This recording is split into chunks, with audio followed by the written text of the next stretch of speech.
I'm Niko, and this is Andy, and we're going to discuss what makes a great gameplay trailer. First off, who are we? My name is Niko DeMordaunt, and I've worked in the games marketing space for over 10 years across dozens of titles, IPs. I've had stints at McCann, AKQA, and over 5 years at gnet. If you're not familiar with us, we are a creative agency and production studio, part of the Keywords family. We make campaigns for the games and entertainment industry. We're perhaps best known for our gameplay trailers for game publishers and developers, a core focus of ours for our entire 20-year history. We'll touch more on that in a minute. But first, I'm joined by Andy Mitchell, my friend, fellow foodie, and perhaps most relevant for today, our group creative director. Why don't you intro yourself?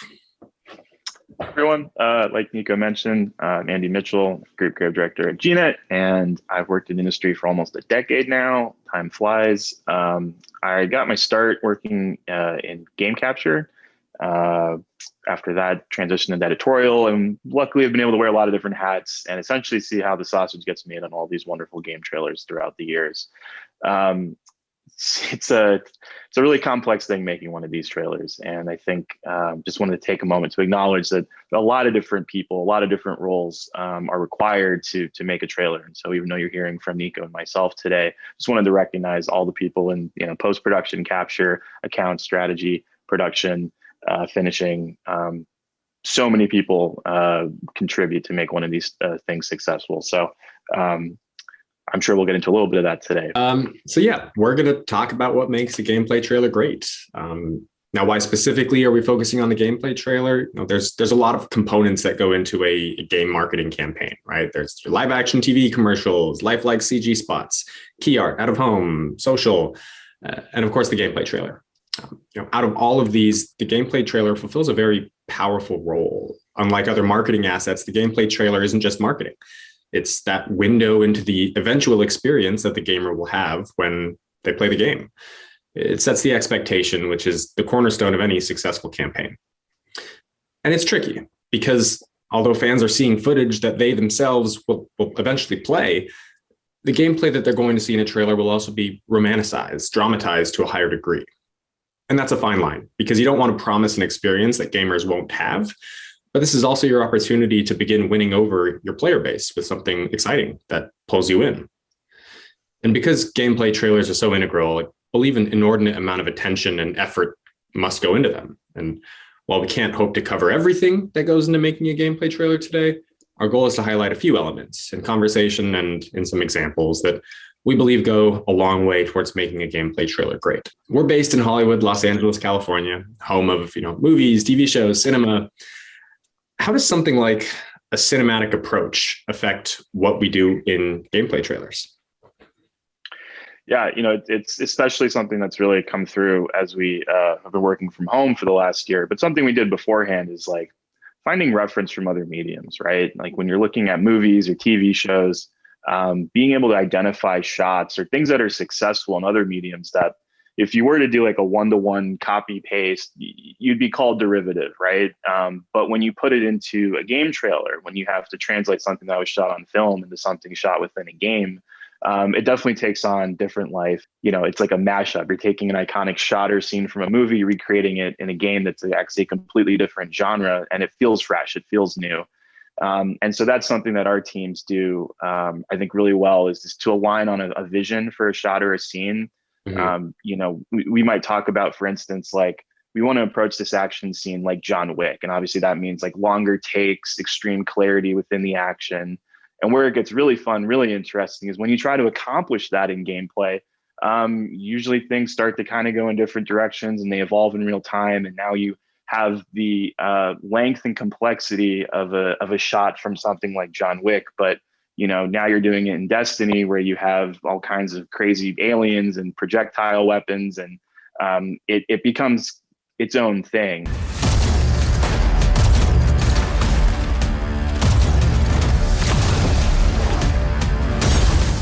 Yeah, I think that's part of the fun, right? Is yes, you're probably pulling from movies or shows that are in genre, but also pulling from ones out of genre that provide a little bit of a fresh perspective or a different twist. Yeah. And that's something like, there's nothing like making a game trailer, right? Because when you're making a movie trailer, the movie's usually shot, right? You might be waiting for some visual effects. There might be some reshoots, but for most of the movies in the bag. You're doing a game trailer, it's like you have to conjure sometimes every single frame of that thing. You're starting from scratch, and like hopefully the cinematics are ready, maybe they're not, but like when you're conjuring every frame for a 60, 90-second trailer or longer, you have to get creative. And so that's where, like you said, just part of the fun is pulling ref and coming up from anything, anywhere to keep things interesting, keep them fresh. For sure. And, you mentioned, we're able to go in and create different shots and pull things that we're not pulling from a set of source material as much as we are pulling from a setting, if you will. Right. Part of that is, being able to work with and have clean lines of communication with, publishers, developers. How important is it that we are able to communicate, collaborate, maybe get access to build tools? Yeah. I mean, that's always the hope, right? Depending on how a certain development cycle's going, there may not be the bandwidth to be able to build marketing tools, build out the camera tools, or increase functionality. But we always hope, right? And when there is that opportunity to collaborate and we can have a dialogue with developers on what we need, what'll help, we can really achieve really special moments that feel really ownable to that game as well. If you put certain tools into your game that allow us to create unique shots, that gives you an edge because your competitors probably aren't able to create that kind of footage. So not only does it make the game feel more unique, it makes it feel a little more cinematic, a little more just like ownable visually.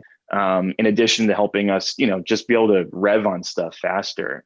Some of these tools are the difference between it being 2 hours to get one shot and potentially like 20 minutes. I think one of the hurdles that gameplay trailers have had to overcome is this reputation, perhaps, of being hard to follow, a little bit nonsensical in terms of bright, colorful visual footage, kind of twitchy movements, HUDs on. There's a bunch of details on screen that don't necessarily make sense if you're not a core fan of this game, or it's something like an announced trailer and you're really just trying to understand what this game is about.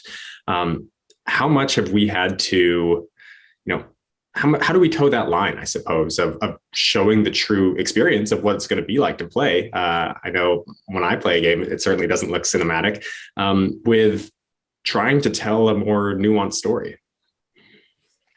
Yeah, it's certainly, one of those things that you always want to preserve the gameplay when it's right. Depending on like what you're trying to accomplish, like a story trailer, it's less important. For an announced trailer, you might just want to communicate the world or the themes of the game, less about the gameplay. But when it is time to highlight those moments where you want the game to actually come through, choreographing and orchestrating those moments, a lot of care has to be done.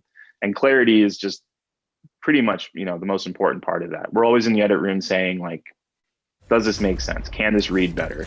And it sounds obvious, but it really is a trick to balance something that reads well and you understand fundamentally what's happening in a scene, what the mechanic is, but it also still feels cinematic or still feels impactful, because you will have extended walkthroughs, extended playthroughs to really show the game unedited. But when you do choose to cut the first person or third person or whatever, and actually highlight a gameplay moment, it really just comes down to clarity. Having less cuts is something I think we've left the world of hyper cut nonsense, which we were in there for, it felt like a few decades almost.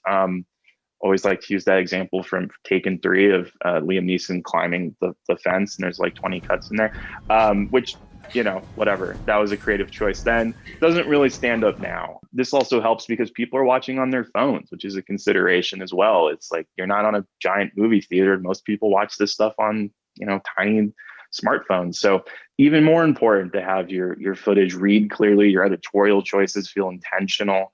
And also, I think it helps when you go to make those cut downs, when you're making shorter form content for social or paid media. It's like the more your gameplay makes sense and reads well, it's just going to pay off later on when you have to make those, shorter assets. Yeah. Yeah. And you're right. People are watching on mobile and probably watches, who knows, much to the chagrin of Christopher Nolan. I think it can be very challenging to break through the noise, given all of the conversation that's happening every second, both in our industry and out of it. So getting your trailer to stand out in some way is an eternal challenge, something we're always looking to solve. So let's talk about that. How do you get that talk value, something that can help your trailer kind of stand out from the crowd? But I guess first off, what do we mean when we say talk value? Right. I mean, like you said, we're competing with, all kinds of different mediums out there. I think people still look forward to trailers in general, but there's other ways to gauge your interest in a game. Maybe there'll be like a beta, or maybe you'll watch an influencer stream it. There's other ways for you to make a decision whether you want to purchase a game or not. Trailers are just one aspect of that. So we really want to make sure that they stand out and they're memorable. And there's a few different ways we can do that. One is to kind of keep in mind, like, people like to share these things if they feel emotionally connected to it. And that doesn't necessarily mean like they're weeping at the end of it, but like, did they laugh? Did they smile? Was there something that stood out to them, whether it's shocking or surprising? Is it something that it might get turned into a GIF? For instance, a game like Yakuza, like a Dragon, that we worked on this past year. That's a very special game, very special series of games.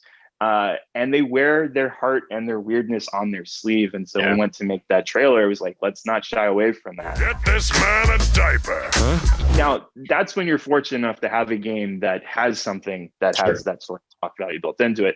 And other times you have to go searching and conjure those moments. When our team was approached with creating the Call of Duty Warzone reveal trailer, that was a really unique challenge because the game had to feel like a Call of Duty title, but it had to feel different, had to feel bigger, and stand out in a way. It just had to be memorable. There's so many battle royale titles. So one example of that for me within that trailer, the team really pushed it. So you had a guy coming in on a parachute, and you have a first-person shot of a guy taking him out. Would you really play the game that way? Probably not. Maybe. That does stand out as being memorable. Mm-hmm. And something that you hadn't really seen in a Call of Duty game or really a battle royale game to that point. And so finding those moments that, again, it's authentic and indicative of the gameplay experience, but it's pushed in a way that's either more cinematic or more memorable or more surprising. I think when you can pull that off, you can make a really successful gameplay trailer. For sure. I mean, that's the definition of being pushed to 11. And I think some people do play the game that way. I, for example, would be that person who is falling down from the parachute getting shot. So I've participated in that scene before. I'm sure I'll do so again. Going back to what you had said earlier around those moments of levity and humor, one of the ways of doing that is self-awareness, right? It's something that we see more and more of, whether it's in trailers, on Twitter accounts, sometimes even in the product or movie itself. How does something like that get looped into gameplay trailers? Is it always appropriate? When is it appropriate? Definitely not always appropriate. It's one of my favorite tools in our toolbox, and it's definitely not right to use it all the time. But I think self-awareness goes a really long way. Especially with players. I mean, you hear it all the time about, they crave transparency and honesty, and self-awareness is a great way to do that. I think you have to walk a fine line. If you're too self-aware, like for instance, if you've shipped a game that is perhaps buggy, it can be really risky to lean into that. But you can also diffuse a situation by addressing it. We always look to the community for inspiration. If there is an opportunity to leverage things that they've made or a meme, for instance, that can be risky. You don't want to come across like you're stealing from the community, but if you can walk that line and make it seem like you're winking at them, that can go a really long way. This is Houston, radio check. Please respond. Moon's haunted.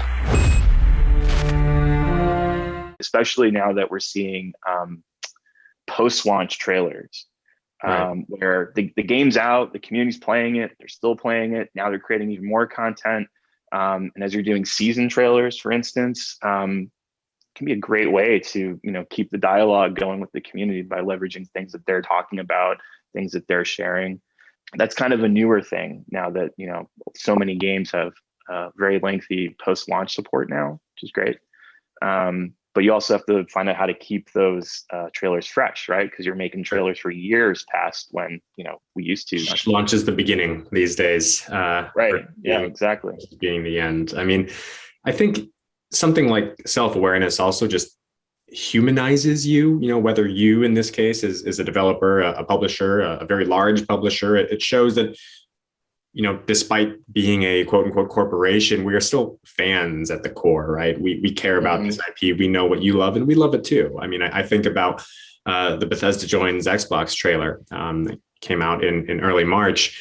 And it's just this beautiful marriage of characters and love from, Halo, Gears of War, and connecting them to Bethesda's great IPs. And there are these moments of,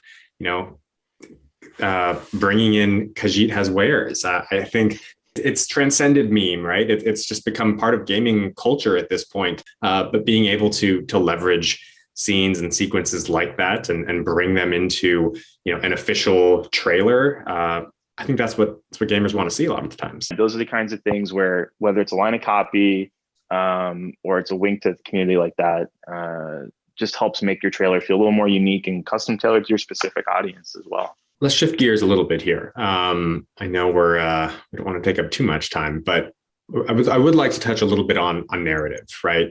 We love being able to leverage those dramatic, emotional story moments without spoiling anything, of course. Many times that's in the form of using in-game cinematics. Given that we're generally talking to developers here, any requests for them as developers and as the agency trying to leverage things like in-game cinematics?